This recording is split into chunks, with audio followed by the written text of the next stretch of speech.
Welcome to The Waters Between, a podcast about connection, community, and the power of giving in the Waccamaw region of South Carolina.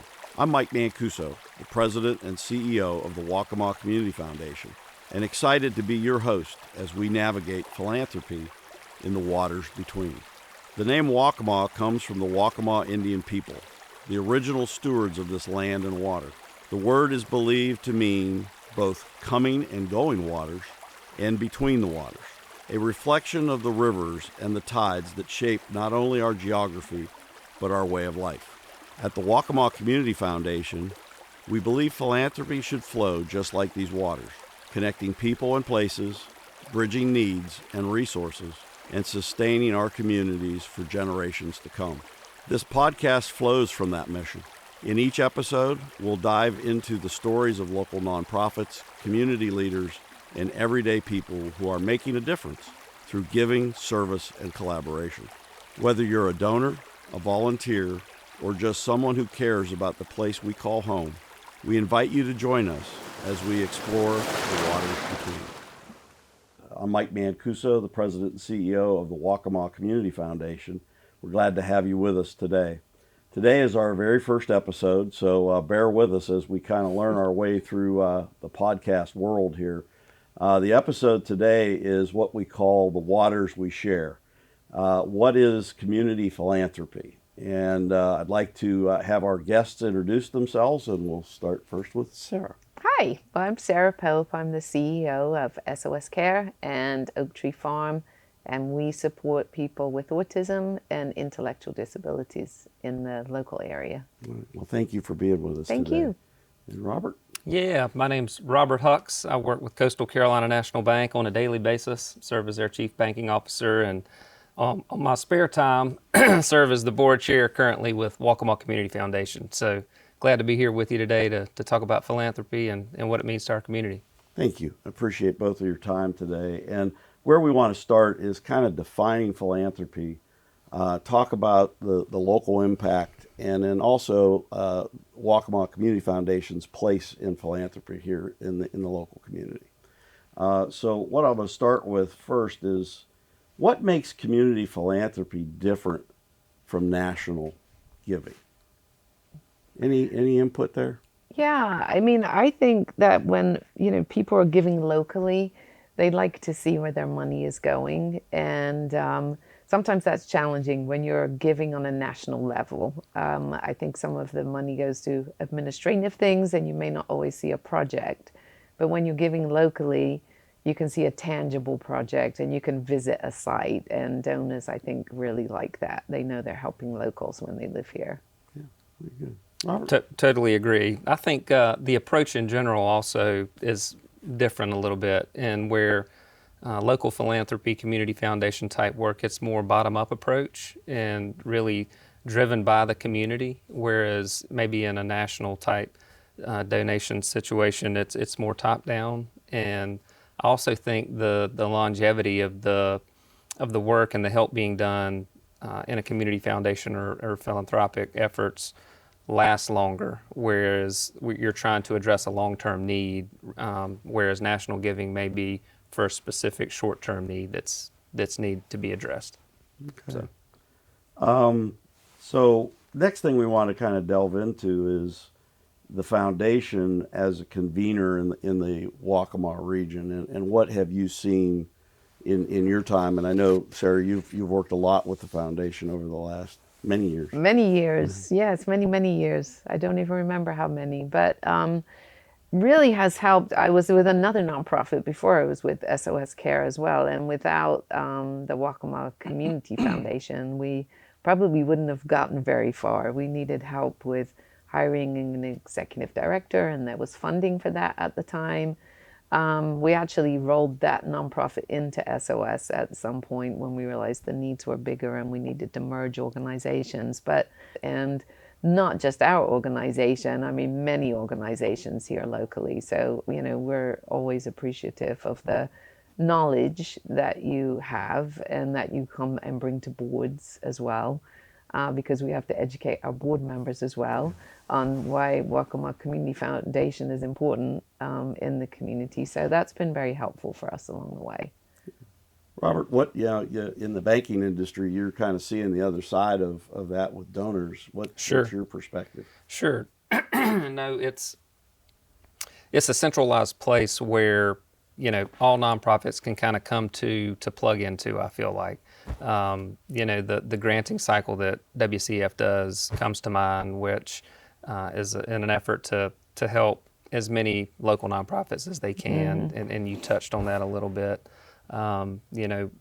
Banks are, being at a community bank, we're always called for donations. That's a common thing in our industry, which we're happy to do.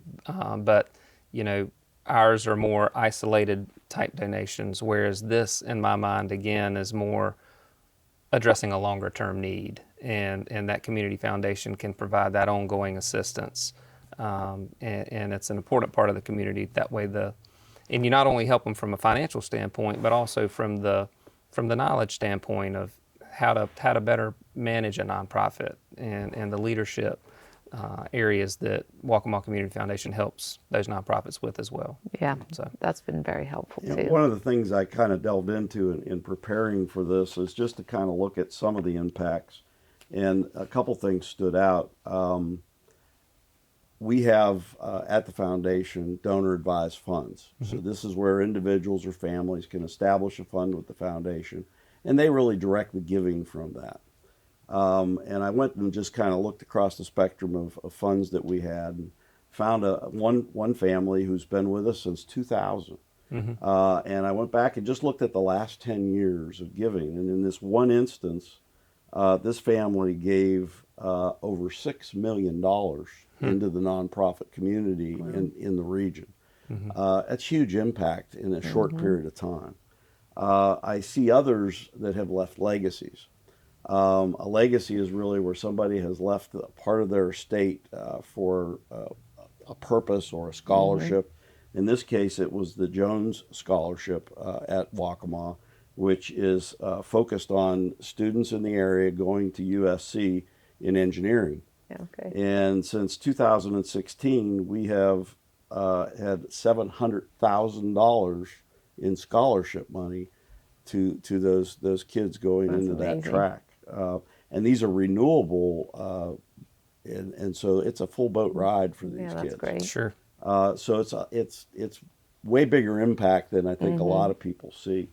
So that led me to, and I apologize for my notes here, but just looking at the last 4 years, and trying to figure out, kind of where we're at. And so in the last 4 years, Waccamaw Community Foundation has put out $14 million in grants and scholarships.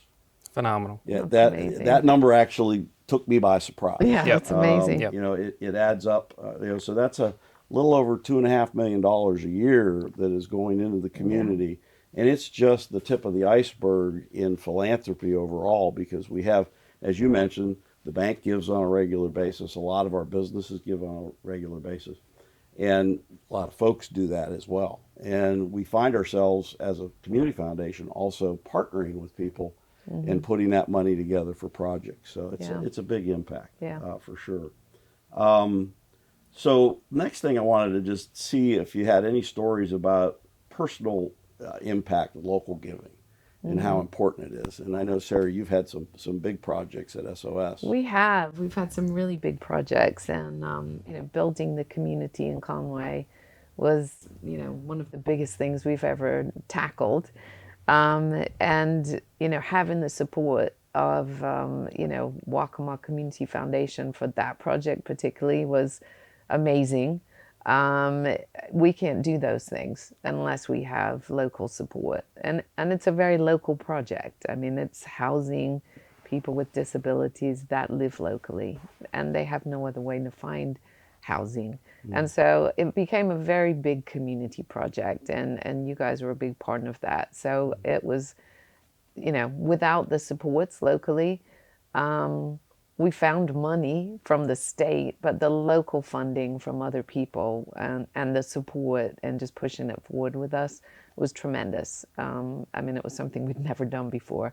We really took a quite a risk on that one. Yes. And but boy, luckily, did it come it out has well. worked out Yes. very, very well and continues to be built. So, that project in particular has been amazing. But you've helped us with many other gaps. There's always gaps in our programs and funding because people with disabilities have so many needs. And so, helping with employment services so that we can train people to be out in the community, and summer camps and all of the other things over the years that you have helped fill in a gap when we needed have just been tremendous. So, we always appreciate that local support. Well, and we enjoy supporting you and all our local nonprofits. And I would just also help folks understand that we do a granting program from the Waccamaw Foundation, or Waccamaw Community Foundation, with funds that we hold. But a lot of the donations that come out of the foundation are from our donor advised funds.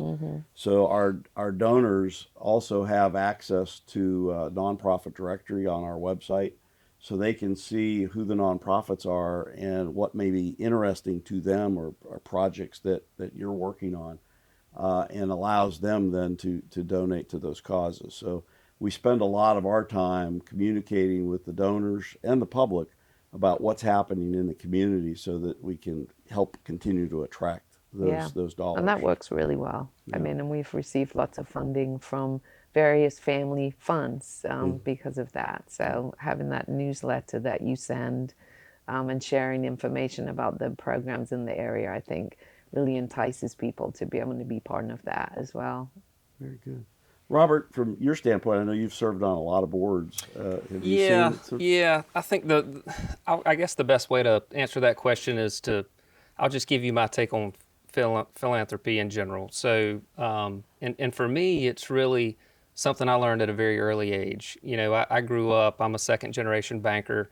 My dad was a community banker his whole career.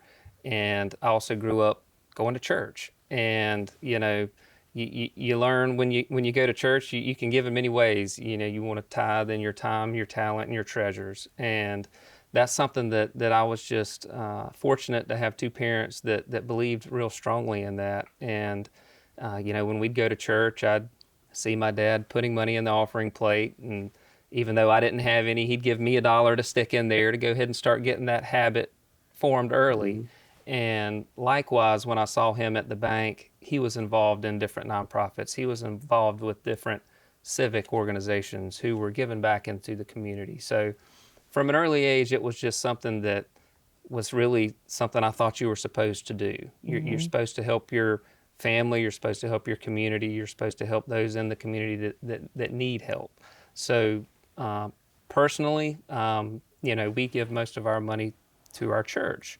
Or, and I've seen firsthand the local organizations that they support, whether it be CAP or whether it be a Shepherd's Table or, addressing hunger in the area.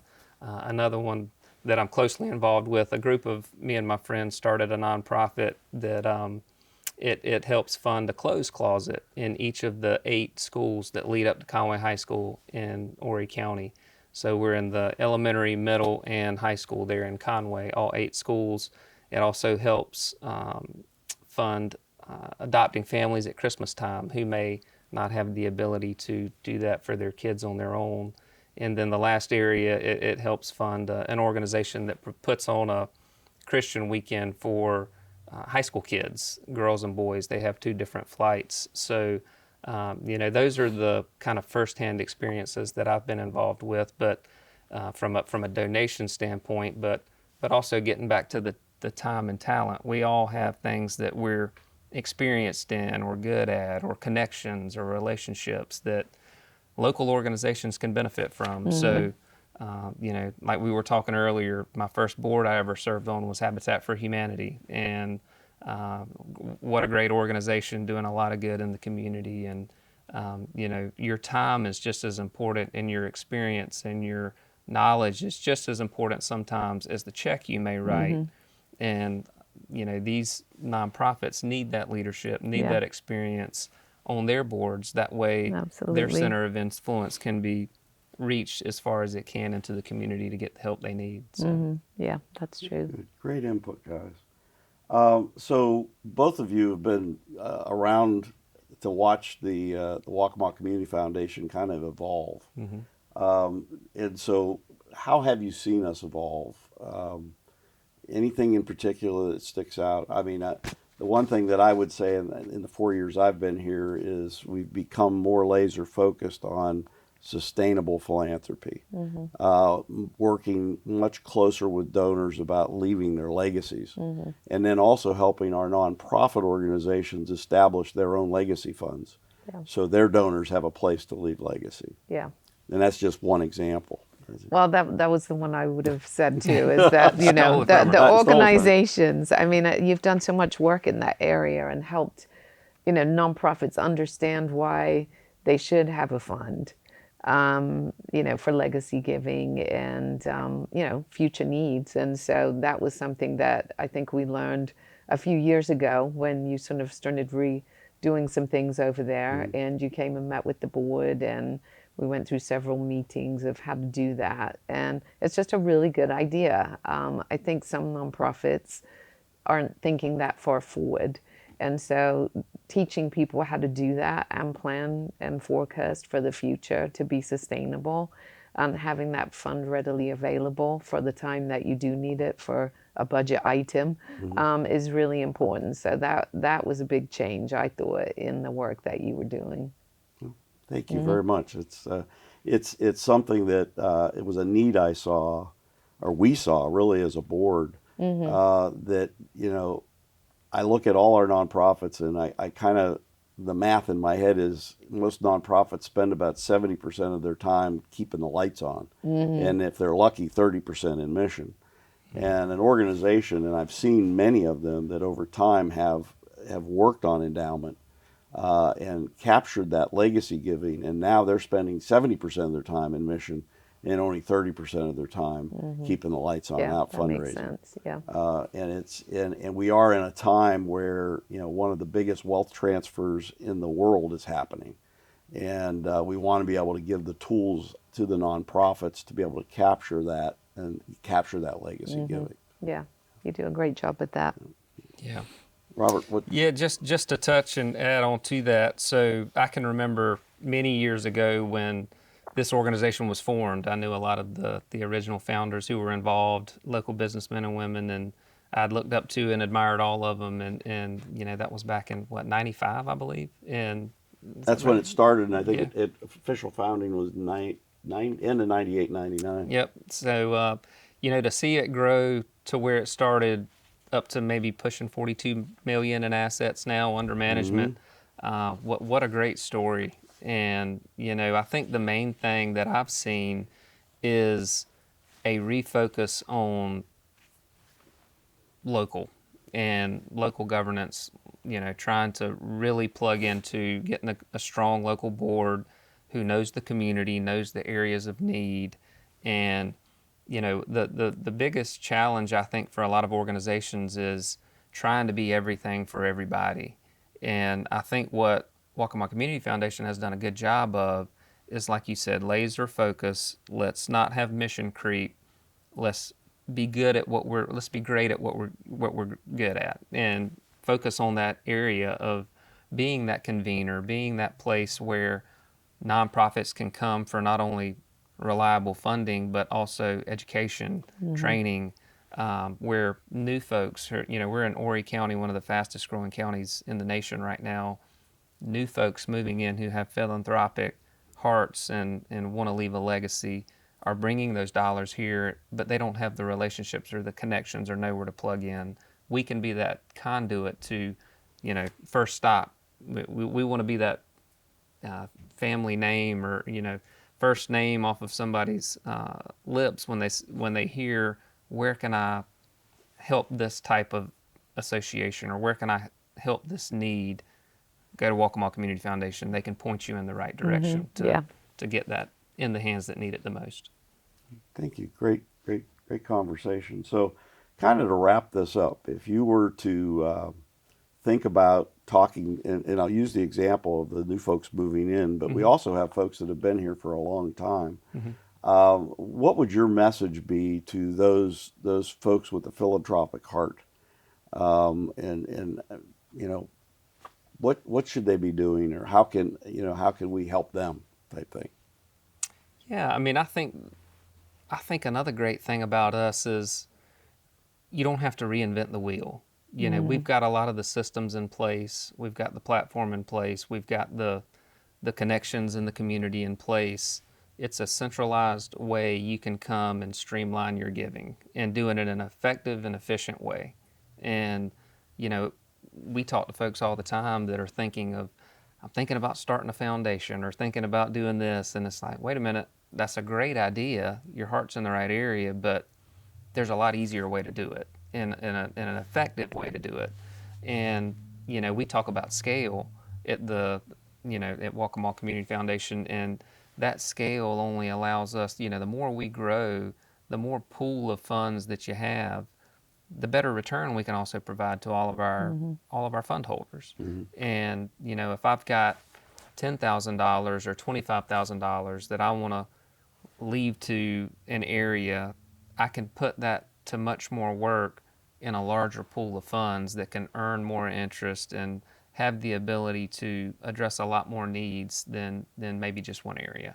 So I think the biggest thing is just to, again, become that household name and that first stop for those folks to come in, see the suite of things that we have to offer, and that way they're not spinning their wheels, maybe reinventing the wheel. Yeah, Good that's point. good. Good point. Yeah, that's really a good point. And it's tried and true. So it's sort of like you said, why try and create something that already exists, that you know already works well and has years of history of working well. So yeah, I mean, encouraging people to go there and just set it up that way is that's sort of a no-brainer. Well, thank you for spending some time with us today. It's been a great conversation, and I think we did pretty good for our first outing. Thank you all for tuning in today. And again, this is the Between the Waters podcast, the Waccamaw Community Foundation. At the end of the podcast, our information will be there, and please reach out to us and let us help you with your philanthropy needs.